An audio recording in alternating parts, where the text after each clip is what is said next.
Hello friends, welcome back to my YouTube channel Anoop solution zone. आज हम लोग कक्षा 10वीं का दूसरा अध्याय बहुपद पॉलिनोमियल्स के बारे में जानकारी प्राप्त करेंगे। अब हम लोग दूसरे अध्याय को शुरू करेंगे और इसके एक एक क्वेश्चंस को एनसीईआरटी पैटर्न पर सॉल्व करेंगे, वो भी बिल्कुल आसान तरीके से और चुटकियों में। किसी भी सवाल को हम लोग चुटकियों में सॉल्व करना सीखेंगे कि सवाल को चुटकियों में कैसे सॉल्व किया जाता है। तो चलिए हम लोग फटाफट इस वीडियो को शुरू कर लेते हैं। यदि आप लोग चैनल पर नए हो तो चैनल को सब्सक्राइब तथा वीडियो को लाइक करना ना भूलें। इस चैप्टर की शुरुआत बहुपद से हुआ है, तो हम लोग बहुपद की परिभाषा जान लेते हैं। बहुपद मतलब उसी में छुपा है, बहु मतलब अधिक, पद मतलब पद, यानी ऐसा बहुपद जिसमें बहुत से पद हों वे हमारे बहुपद कहलाते हैं। जैसे मान लीजिए अगर हम लोग बहुपद के दस्त प्रारूप की ओर चलें, यानी बहुपद का जो दस्त प्रारूप क्या होता है, ax² plus bx plus c is equal to 0 लगाना अनिवार्य होता है। जब तक हम लोग =0 नहीं लगाएंगे तब तक वह हमारा बहुपद नहीं माना जाएगा। तो आप लोग याद रखिएगा, बहुपद का दस्त प्रारूप हमारा ax² plus bx plus c =0 होता है। यानी इसी की सहायता से अगर शून्यक दिए हों तो हम लोग बहुपद ज्ञात कर सकते हैं। तो इन सभी का चर्चा हम लोग अगले वीडियो में करेंगे। फ़िलहाल हम लोग एक छोटे से टॉपिक के बारे में जानकारी प्राप्त कर लेते हैं।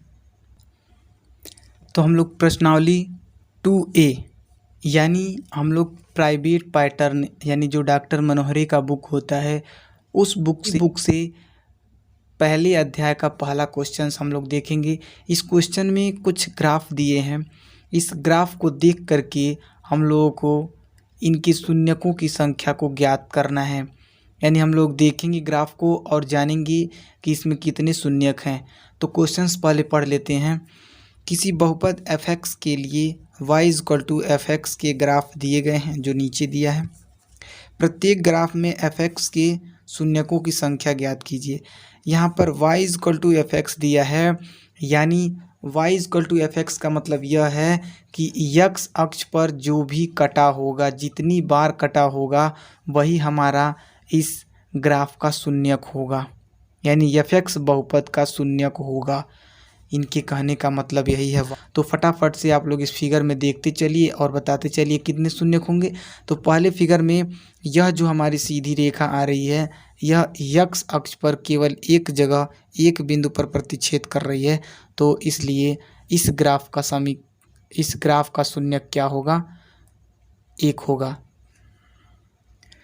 तो हम लोग इसको कैसे लिखेंगे हिंदी में, चूँकि रेखा x अक्ष पर एक ही जगह पर प्रतिच्छेद कर रहा है इसलिए ये बहुपद न होकर के शून्यक होगा। दोस्तों, शून्यकों की संख्या 1 होगी, यानी एक जगह कट कर रहा है तो इसमें शून्यकों की संख्या 1 होगी। इसी प्रकार हम लोग दूसरे फिगर में देखते हैं तो इसमें y अक्ष पर कटा है, x अक्ष पर नहीं कटा है, तो इसमें शून्यकों की संख्या कितनी हो जाएगी, शून्यक =0।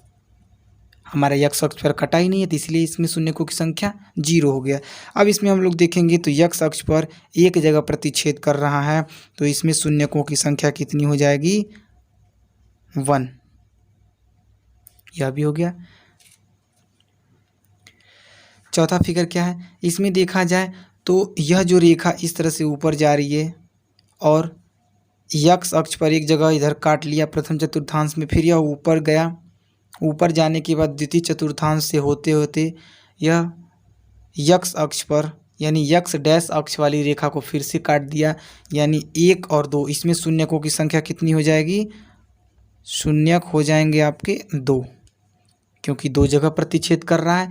इसी तरह से इसमें देखा जाए तो 1 2 और यह तो नहीं होगा, 1 3, यानी इसमें शून्यक कितने हो जाएंगे, 3। इसी तरह से इस वाले में देखें तो एक यहाँ पर है, यह नहीं होगा क्योंकि y अक्ष पर है, और एक यहाँ पर है यानी 2, इसमें शून्यकों की संख्या कितनी हो जाएगी, 2। सातवां फिगर क्या है, इसमें देखिए यह जो ग्राफ है वो कुछ इस प्रकार से चल रहा है। पहले ऊपर से नीचे आया, नीचे से x अक्ष को काटते हुए फिर दोबारा ऊपर जा रहा है, फिर x अक्ष को काट रहा है, फिर यह हमारा y अक्ष को काटा, x अक्ष को काट रहा है, फिर x अक्ष को, यानी x अक्ष को 4 जगह काटा, 1 2 3 4। तो इसमें कितनी हो जाएंगे शून्यक? 4 शून्यक इसमें 4 हो जाएंगे। फिर इसमें देखा जाए तो यह एक हमारा दीर्घ वृत्त बन रहा है, अंडाकार बन रहा है। तो इसमें केवल 2 ही जगह प्रतिच्छेद हो रहा है, एक जगह यहाँ और एक जगह यहाँ।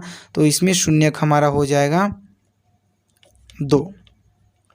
अब इसमें देख लेते हैं, यहाँ भी 1 2 3 4, इसमें शून्यक कितने हो गए? 4। ध्यान रहे दोस्तों, x अक्ष पर कटान बिंदु ही हमारा शून्यक कहलाएगा, क्योंकि क्वेश्चंस में y = f(x) दिया था, इसीलिए हम लोग जो x अक्ष पर कटान बिंदु है उसी को ले रहे हैं। अगर हमारा x बराबर fy दिया रहता तब हम लोग y अक्ष पर कटे हुए शून्यक को लेते हैं। तो यह तो हमारा प्राइवेट पैटर्न यानी मनोहरी के क्वेश्चंस थे। अब हम लोग सरकारी पैटर्न एनसीईआरटी पैटर्न के पहले क्वेश्चंस को देख लेते हैं। अब यहाँ से हमारा एनसीईआरटी पैटर्न शुरू होता है। प्रश्नावली 2.1 बहुत ही आसान क्वेश्चंस है दोस्तों। एक बार अगर आप लोग देख लेते हैं तो आपके माइंड में वीडियो फिट हो जाएगा। क्वेश्चन क्या है? किसी बहुपद px के लिए y = px का ग्राफ नीचे आकृति 2.10 में दिया गया है। प्रत्येक स्थिति में px के शून्यकों की संख्या ज्ञात कीजिए। सेम क्वेश्चंस वही हैं, इसमें fx की जगह पर px कर दिया है, y = fx न होकर के px कर दिया है। सब वही है, बस p के जगह पर f कर दिया था उसमें, और इसमें f के जगह पर p कर दिया है। तो इसमें भी कुछ ग्राफ दिए हैं, उन ग्राफ को देखेंगे और हम लोग शून्यकों की संख्या ज्ञात करेंगे। इसमें भी शून्यकों की संख्या, चूँकि दोस्तों x अक्ष पर कटान बिंदु ही हमारा शून्यक कहलाएगा, क्योंकि यहाँ पर दे दिया है y = px। तो x अक्ष पर जो भी कटान बिंदु होंगे वही हमारा शून्यक होगा। तो पहले फिगर में हमारा y अक्ष पर कटान बिंदु है, तो इसलिए इसमें शून्यक केवल कितना हो जाएंगे? 0। फिर दूसरा फिगर हमारा है, इसमें हमारा देखा जाए तो x अक्ष पर केवल एक जगह कट रहा है, रेखा हमारा इस तरह से आ रहा है, या फिर यहाँ से देखा जाए रेखा इस तरह से चला, y अक्ष को काटा, फिर यह सीधे हमारा x अक्ष को काटते हुए ऊपर चला गया। यहाँ पर शून्य कितने हो जाएंगे? 1। फिर इसी तरह से तीसरा फिगर क्या है? रेखा हमारा नीचे से आ रहा है, यहाँ पर x अक्ष को काटा, फिर ऊपर गया, y अक्ष को काटा, फिर x अक्ष, फिर x अक्ष, यानी 3 बार x अक्ष को काटा। तो इसमें शून्य कितने हो जाएंगे दोस्तों? 3। लिखने का प्रोसेस क्या है?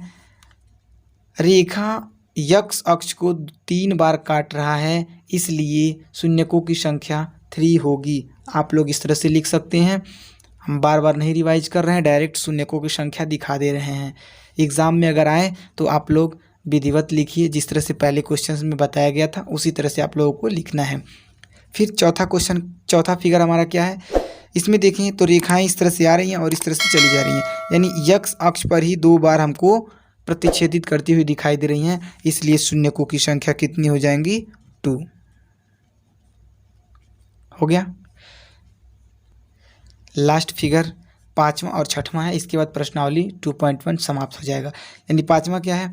रेखाएं यहाँ से चली, ऊपर गई, x अक्ष को काटते हुए, फिर नीचे आई, x अक्ष को काट रही हैं, फिर नीचे आकर के चतुर्थ और तृतीय तथा चतुर्थ चतुर्थांश की मध्य रेखा y' को प्रतिच्छेद की, फिर यह चतुर्थांश से होते हुए प्रथम चतुर्थांश के x अक्ष को डिवाइड की, फिर उसके बाद प्रथम चतुर्थांश से होते हुए पुनः ही x अक्ष को काटी। यानी इस प्रकार देखा जाए तो 1 2 3 4, यानी इसमें शून्यकों की संख्या हमारा 4 हो जाएगा। अब इसी प्रकार 6वां क्या है? 6वां में देखें तो इस तरह से हमारी रेखाएं चल रही हैं। तो x अक्ष को एक बार काटा, फिर ऊपर से आए नीचे, यहाँ पर भी टच हुआ यानी कटा, फिर यहाँ से सीधा ऊपर गया y अक्ष पर, तो उसको हम नहीं लेंगे, फिर नीचे आएगा डायरेक्ट, तो ये हमारे x अक्ष पर, यानी 1 2 3। तो इसमें दोस्तों शून्यकों की संख्या कितनी होगी? 3। तो इस तरह से हमारा प्रश्नावली 2.1 समाप्त हुआ। बहुपद का पहला प्रश्नावली समाप्त हुआ। उम्मीद है दोस्तों आप लोगों को बहुत ही अच्छी तरह से बेहतरीन ढंग से समझ में आया होगा। तो इस वीडियो को अपने दोस्तों के साथ अवश्य शेयर करें तथा इस वीडियो को लाइक, चैनल को सब्सक्राइब करना ना भूलें। फिर मिलते हैं हम लोग अगले वीडियो में एक नेक्स्ट टॉपिक के साथ। तब तक के लिए जय हिंद, वंदे मातरम दोस्तों, टेक केयर।